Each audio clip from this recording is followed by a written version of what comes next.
Half a ton of muscle wades into black water, and the surface erupts. 100 shapes are already rushing him from below. Fast, coordinated, closing in. Every instinct says he's being dragged under to die. He isn't. He walked in here on purpose. This is a Cape buffalo. One of the most dangerous animals in Africa. Strong enough to flip a lion. Heavy enough to shatter bone with a single swing of his skull. And right now, he is walking straight into the one place he cannot defend himself. The water is dark. He can't see his own legs. He can't see what's beneath him. And something beneath him has already noticed he's arrived. They come out of the gloom in a wave. Dozens. Then hundreds.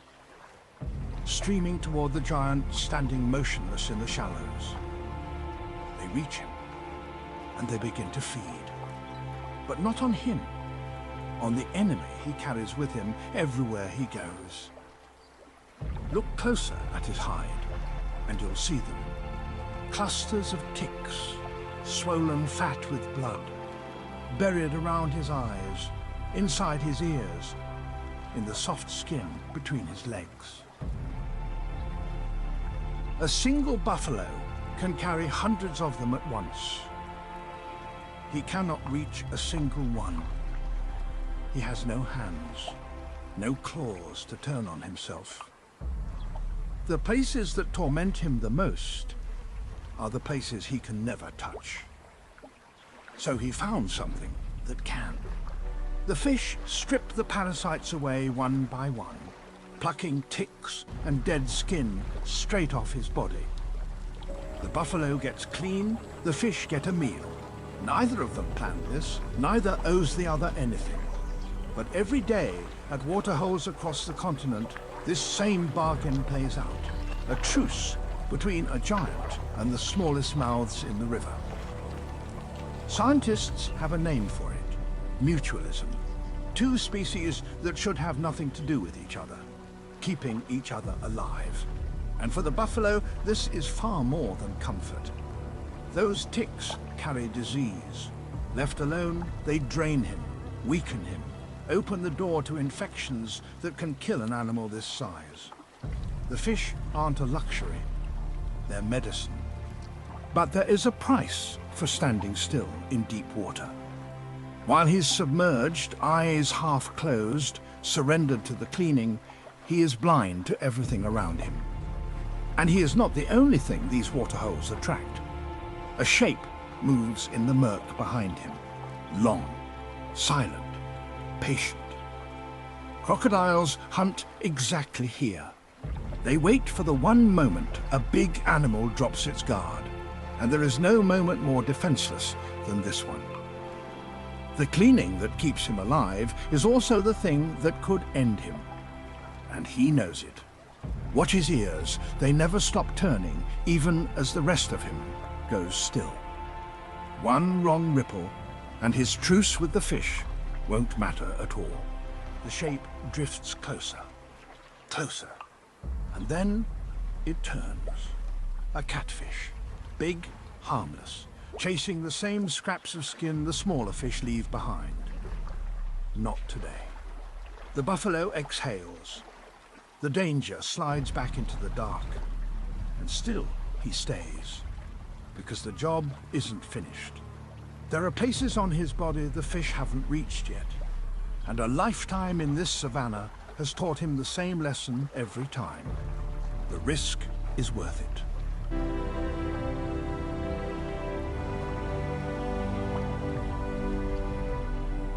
When he finally rises, water pouring off his back in sheets, the cleaning doesn't stop.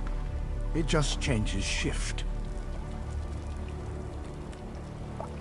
Waiting on the bank are his other partners, oxpeckers, small, red-billed birds that spend almost their entire lives riding on the backs of ants like him. They land before he's even dry, and they go straight to work on everything the water couldn't reach. The ticks clinging above the waterline, wedged in the folds of his skin, packed deep inside his ears. A single buffalo can carry a dozen of them at once, moving through the grass like a walking island. For the birds, he is a feast that never runs dry. For the buffalo, he is, finally, completely clean. But this alliance is not as gentle as it looks, because the oxpeckers have a secret. They don't just eat ticks, they drink blood. And when they find an open wound on his hide, they don't clean it, they keep it open, pecking at the edges, feeding on the very giant that carries them. The helper is also a parasite, which leaves a strange question hanging in the air. Why does he allow it? Why let a bird that feeds on your blood ride you for days at a time? Because even now, even with the blood, he still comes out ahead. The ticks these birds pull off him would have cost him far more than the birds themselves ever take.